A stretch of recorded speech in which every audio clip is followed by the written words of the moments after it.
It's not going to eat itself.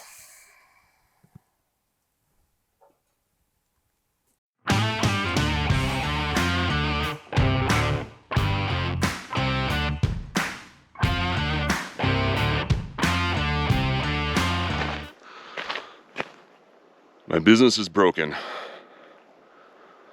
but I have a plan to fix it. Let's walk and talk.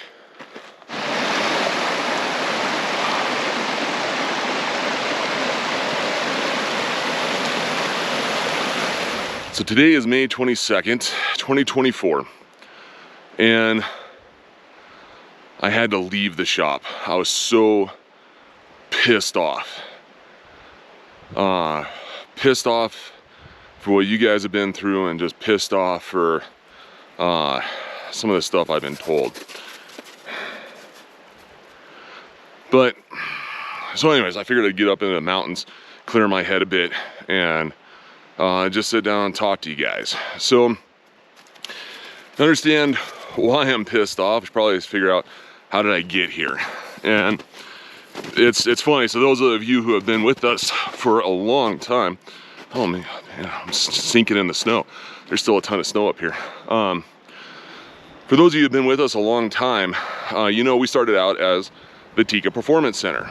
And even before that, it was just a website, tikashooters.com. It was a forum where I figured all the, Tika nuts around the world could get together and start sharing stories about their rifles. I mean, in America, Tika was very unknown. It was an unknown entity at the time. And this was all during the 08-09 crash, and I wasn't sleeping at night because I was stressed out trying to figure out what bridge my family and I were going to live under. And it was just kind of cool. I'd never built a website before. I figured, what the heck, I'm not sleeping anyways, I might as well learn something new. And it was just so cool. I mean, people from all around the world getting together, sharing stories about their favorite rifle. And from there, we actually, people were like, man, you should be selling parts. Nobody's making parts for these rifles. And I found a guy in a garage in Australia and another guy in a garage in Sweden. We're making bolt shrouds and bolt handles, and started importing them, and decided, hey, if I make a little bit of extra money on the side, then, hey, I can basically buy gun stuff, and my wife won't know where I'm getting the money from. She won't know that that's what's paying for it. So it's funny. That's what started all this, and here we are. So that when we started importing everything, that was 2011.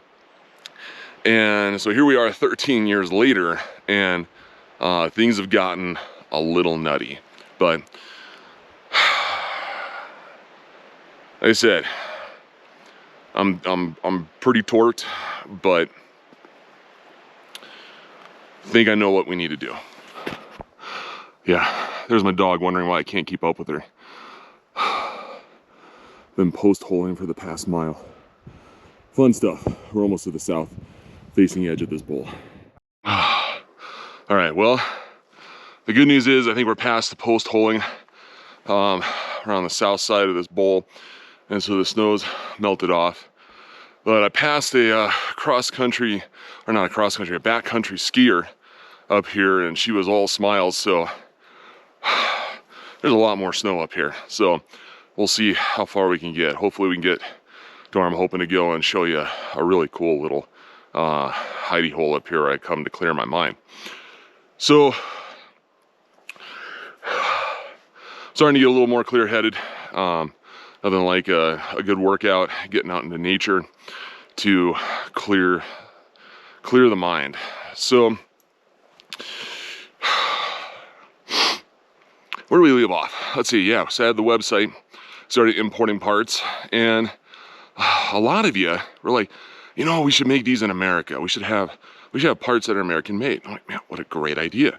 And so I had never built an e-commerce site before. I'd never figured out how to manufacture stuff on a production level, but I'm like, hey, nothing else is cracking on the job front, so might as well figure it out. And To start, we were still just importing, had no idea how we'd ever design or manufacture anything. And a good friend of mine, Greg, a lot of you remember Greg, said, hey man, you work on figuring out the production side, I'll handle customer service for you. And Greg was awesome. He truly is the father I've never had. And he saved my life twice. I mean, just Greg, if you watch this, I love you, man. But he was getting up there in age. He needed to move back closer to his family.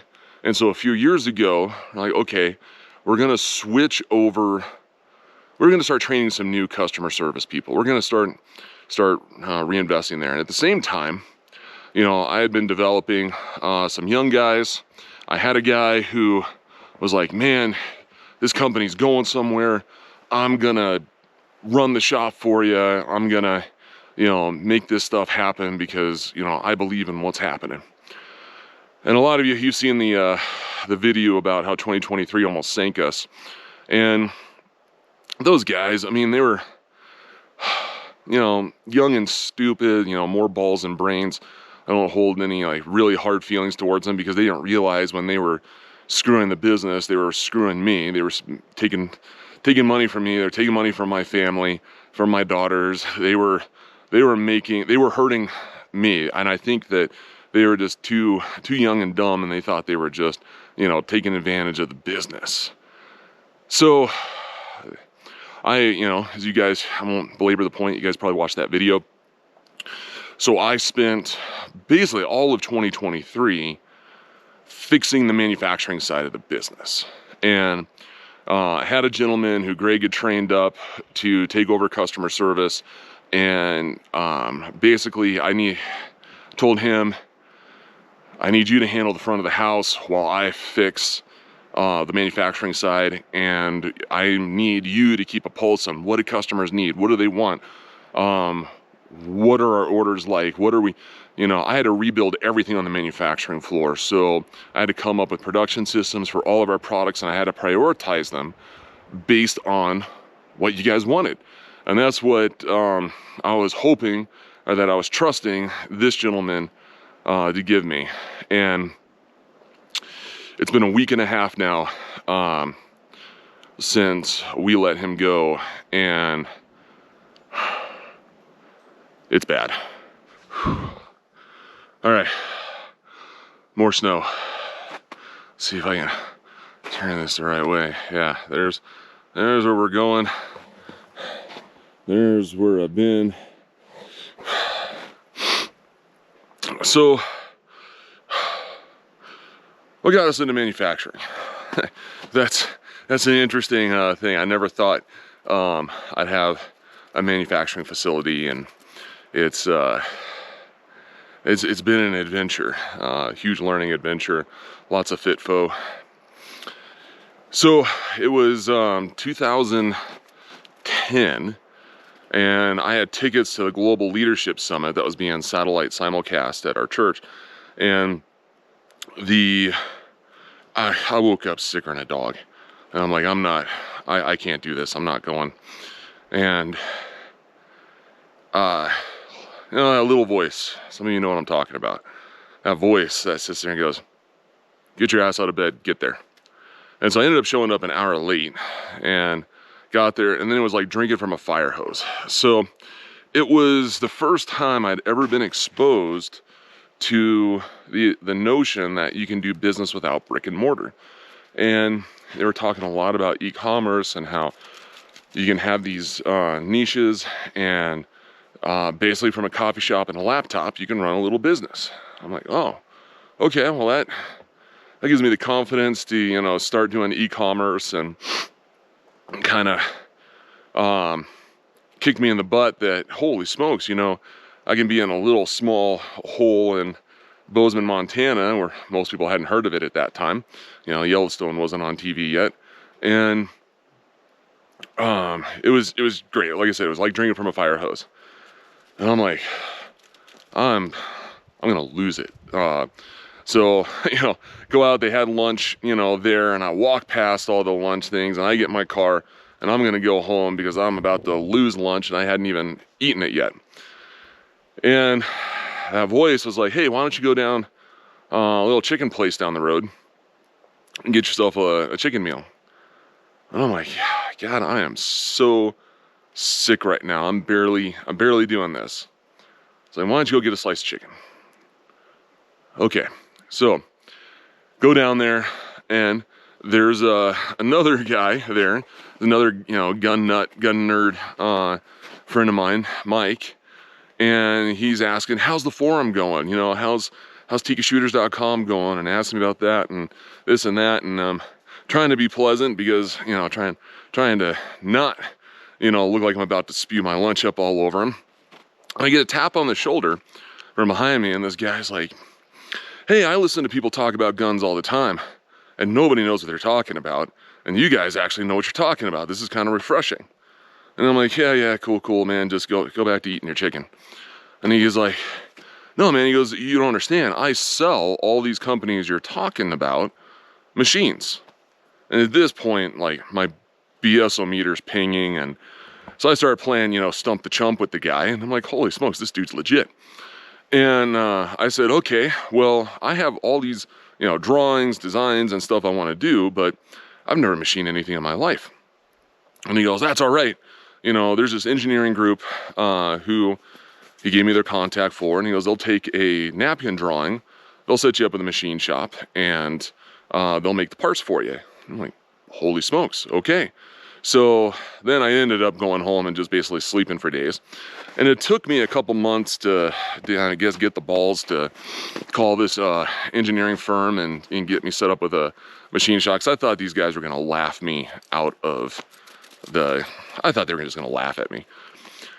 And they were so cool. They were so gracious. They were like, yeah, this is a great idea. Yeah, we actually have Tika rifles and nobody knows what they are.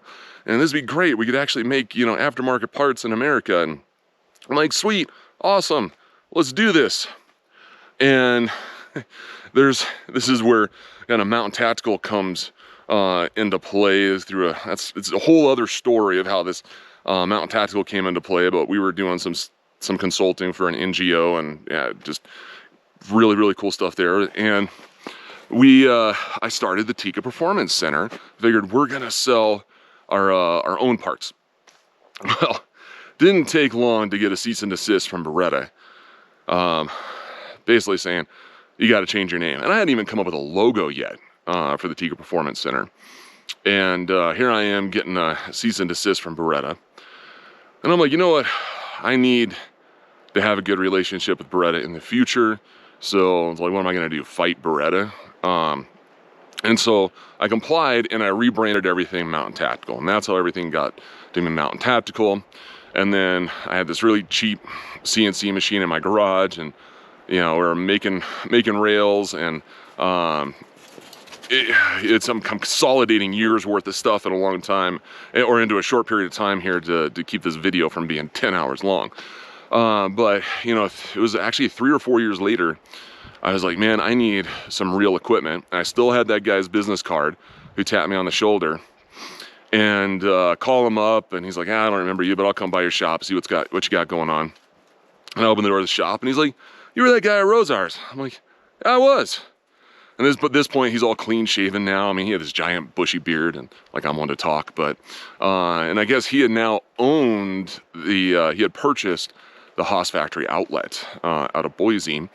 And he set us up with our first real manufacturing equipment. So we were able to, like, for example, rails, it took me a month to make 100 rails, and we were selling about 110 per month, so I couldn't catch up. And then all of a sudden we're making 100 rails in a week. Now we make about 100 rails every 2 days. But anyway, so that's how we got into manufacturing, and it's been an adventure ever since then. It's a huge learning curve. As those of you guys who have been, lifelong manufacturers and machinists know, it's not something you just, watch a YouTube video and learn. And so that's where we brought manufacturing in-house, vertically integrated that. And that's when the development really accelerated. That's when we started making lots and lots of cool stuff, and all the stuff that you guys love so much. So The question is, like, what went wrong? Well, let me see if I can get another mile or so up the trail and we'll talk about what went wrong. Just look at that. Now that is worth trudging through snow,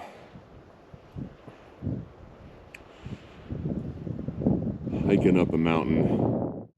So when Greg and I were first starting out, we actually rented a broom closet in the basement of one of our local credit unions.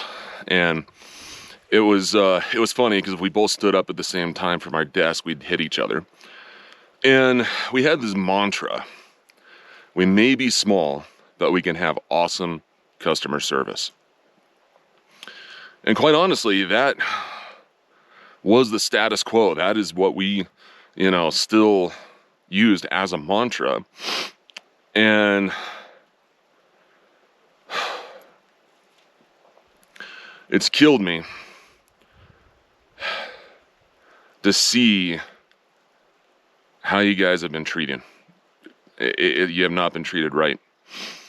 And as I've gone through the emails and seen the lies that have been told, gone through, I talked to you on the phone and heard what you've been told, where, the person answering the phone was representing himself as the owner of the company, who was just straight up lying about when product was going to be available. And it's one of these things where, kind of as a business owner, you kind of get this sixth sense of when there's a problem.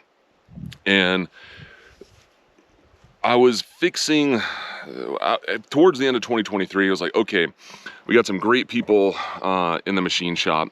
That seems to be humming well now. And I started to just had this feeling that something wasn't right on the fulfillment side. And I wasn't sure what it was. And so I was like, okay, had the, SHOT Show, getting, settled in later January. I was like, I'm gonna shadow our customer service guy and just kind of see what was going on. And I realized very quickly what was going on was not good. I tried to fix a lot of stuff, tried to, let me just kind of give some specifics, where when I was rebuilding the shop side, we had to prioritize what products we were going to fix first on the production schedule.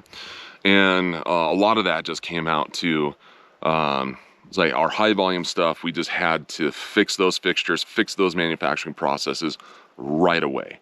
And then the stuff that we'd sold less of would just, be taken, second, third, fourth priority.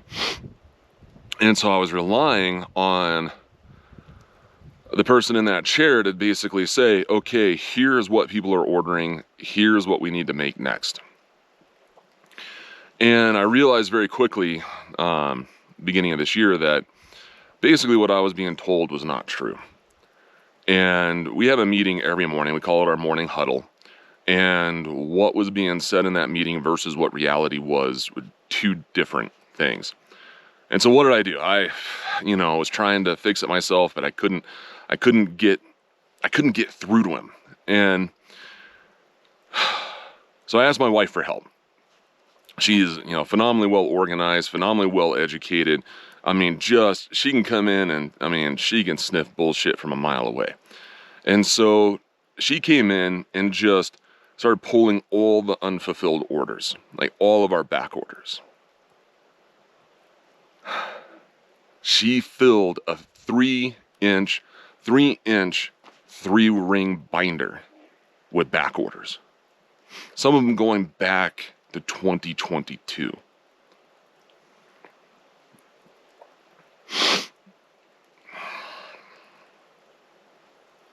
My blood pressure went through the roof. Haven't been sleeping. Just could not believe that we had failed so badly. So I was okay, how do we fix it? We got the manufacturing side going now, and I was trying to work with on the customer service side to try to honestly just like repair the damage. And unfortunately, the guy there, I mean, it's just kind of like pathologically, just whoever was in front of him, he was just lying. And I think it was just a defense mechanism to basically get the heat off of him, which is obviously not the right way to go. I mean, our business is real simple. We make something cool. People think it's cool. They buy it. We ship it to them. Everybody's happy. It's not that hard. We deal with fun stuff. We deal with fun people. And then when I was looking at a review, and I'll just call him Mr. B. He and I have been playing phone tag. I'm trying to make this right by him, but he ordered a short action bolt stop in November 2023, and we were actually gonna make the short action bolt stops in October 2023, and said nope. Nobody wants the short action bolt stops, and we got to get ARCA rails out. I mean, we got to get ARCA rails out. Just throw short action bolt stops on the bottom of the list. Well, now that I've seen the back order list, we literally have a couple hundred short action bolt stops on back order. And so Mr. B was lied to, because even in his order, he put a note in there that he was taking Jeff at his word that we were manufacturing those that week and would have them delivered to him shortly thereafter.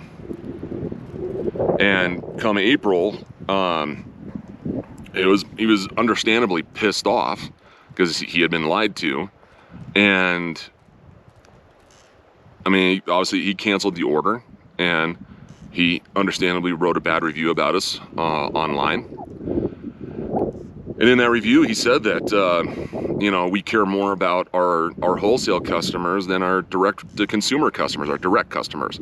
And that's the furthest thing from the truth. I mean, we can't survive without you guys. We can't survive without our direct customers. Yes, we have wholesalers and resellers and stuff just like any other business, but it makes up such a small portion of it. I'd have to close our doors if we relied on just that business. That's why customer service is so important to me, is because we gotta make stuff for you and make it right. And we gotta take care of you guys, and we gotta make sure you have an awesome experience. Like I said, we're in a fun business. It's a passion business. We all love these rifles, and we love our rifles, and we love what we get to do with them. We get to go to beautiful places like this and go and experience the world in a way that most people never will. So what am I going to do to fix this? Well, starting Tuesday, and it's just the only reason why it's Tuesday is because it's going to take my web developer some time to do this, but we are going to stop accepting any new retail orders starting Tuesday. And we're going to spend from Tuesday until July 1st catching up on all these back orders, making you guys happy, fixing these problems, getting the right customer service processes in place, hopefully getting some new people in place and trained up. And we're going to spend the next 5 weeks not digging ourselves into a deeper hole by taking more orders on and potentially taking on more people that, I mean, we can't service well. We're going to we're just going to hit the pause button and make this right for you guys. We're going to fix this. And the reason why I wanted to tell you kind of like where we came from and kind of where we're going is because this literally started as just like a garage business, a little side business, and then it just kind of grew from there. And like most small businesses, we couldn't afford, the best of the best when we were hiring people, and we didn't build a solid foundation that just grew so fast, so exponentially, that we do not have the foundation that we need to grow to that next level. And that's just completely apparent to me. So we're going to take these 5 weeks. We're going to fix the cracks in the foundation. We're going to put a solid foundation under the company. We're going to get the right people hired, in place. I'm going to just basically spend night and day for the next 5 weeks fixing this for you guys. And I've talked to a lot of you. I've apologized directly to a lot of you, and I'll apologize to everybody watching this video. We fucked up. I fucked up by not keeping a pulse on this. And I'm gonna fix it. I'm gonna make it right. And we're gonna get back to having the fun that I know we can.